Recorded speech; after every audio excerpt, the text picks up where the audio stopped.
I'm Loud Esmond, just one of the many great prognosticators here and sports bettors and handicappers at Winners and Winers, where we are all trying to make you better bettors. Remember, hit the bell, like us, subscribe so you never miss a pick.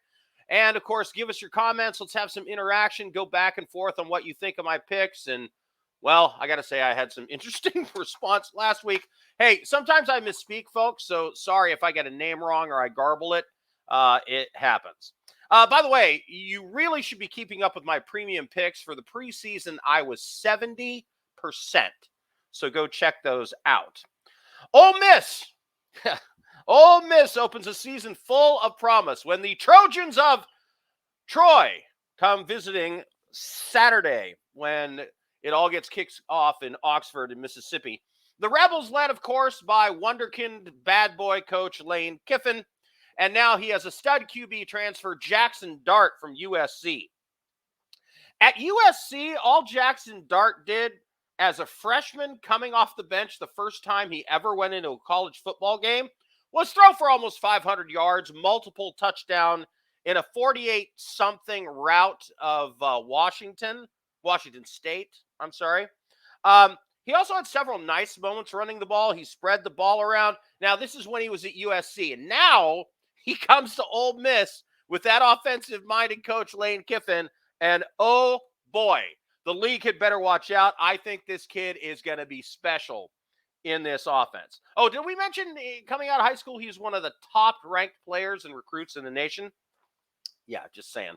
Look, the Rebs lost some talent on offense from last year. They had some key players graduate, but they got help via the transfer portal. And it's been a treasure trove for Lane Kiffin. Boy, can that guy recruit. He picked up great players like Jordan Watkins from Louisville, Malik Heath from nearby Mississippi State, deep threat Jalen Robinson from University of Central Florida, and an immediate impact player and tight end Michael Trigg from USC, who I believe also played with Jackson Dart. Not positive? I think so. He also picked up two good running backs via the transfer portal, Zach Evans from TCU and Ulysses Bentley from SMU. Those two have more than 3,000 yards rushing between them and almost 30 touchdowns. The Ole Miss offense led the SEC with 34 points per game last season, but they weren't great in the red zone. They're going to exceed that total this year with Dart having lots of options to throw to, and he's going to distribute the ball all over the field. This team's going to score a lot of points.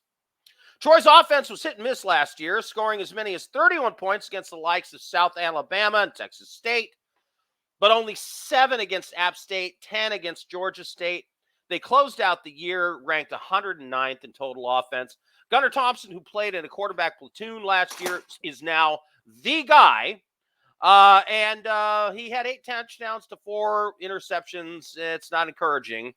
The team lost its deep threat receiver, but kept Tez Johnson, who led the team in receptions. The O-line was decent.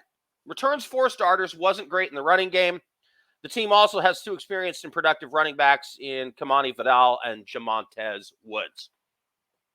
The defense was led by the pass rush, which was the most productive in the Sun Belt overall, but was second in the league in Team D. The defense returns a number of key starters, and defense should be the strength of this team.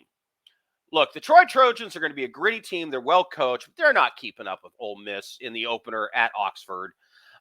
They're just going to get blown off the field by that offense. There's too much talent for them to contend with. They don't have the players to keep up with them. And Jackson Dart, I think, is going to be in the Heisman Trophy conversation towards the end of the year. The Troy offense, not very talented. They're not going to keep the ball long. They're not going to score and keep up with these guys. Ole Miss is going to cover the 21.5. This is going to be ugly. Remember to like us, send us your comments, stay in touch, and that way you'll get an alert every time I put out a pick, and you won't miss anything.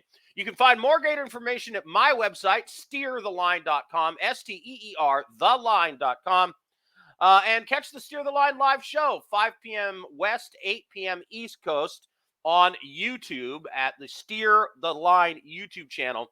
There, you'll not only get information from me, but Christian, who's producing right now, Jeremy, who also gives you great fantasy football advice, and Rocky, man, who has a uncanny knack when it comes to sports betting.